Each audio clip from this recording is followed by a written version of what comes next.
গিদিক নিয়ে এসেছেন?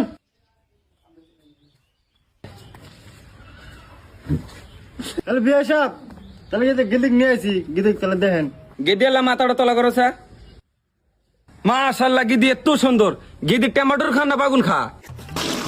বিয়ে সাহেব, গিদি যে সুন্দর হবো না, গিদির একটা গোমর আছে জানেন কি? বাবা, গিদির আবার গোমর আছে? কি গোমর? গিদির গোমর হলো এটাই, ছোট থাকতে হলে খাস্তার মায়া রোদের মধ্যে শুকাতেছিলাম, এই জন্য এত সুন্দর হয়েছে। তাহলে গিদি কিছু কথা জিজ্ঞাসা করি না? করেন, কোনো অসুবিধা নাই। আচ্ছা গিদি, তাতে তুমি কি বুরকা হিজাব টিজাব পেন্দো কি? হ্যাঁ, আমি হিজাব পরি। বাবা, এই বিয়ে জীবনে হবো না, নিয়ে লাগবো আমার হিজাব ছাড়া। না বিয়ে সাহেব, বাড়ির হিসাব পরে রাস্তায় পড়ে না তো। গাদা, তাহলে তুই কিছু জিজ্ঞাসা করবি? জিজ্ঞাসা কর চেংড়ি। তুমি তাহলে কত না তাহলে আইন মারো? আমি লাইন সাইন মার নাই তো। না না না, এই বিয়ে হবেন নয়। কে কি হইলো? লাইন মারো 10-15 না হাতে। এই নুন গেলা দাঙ্গা বিয়ে পড়া মা। তো ভালো দেখো মা।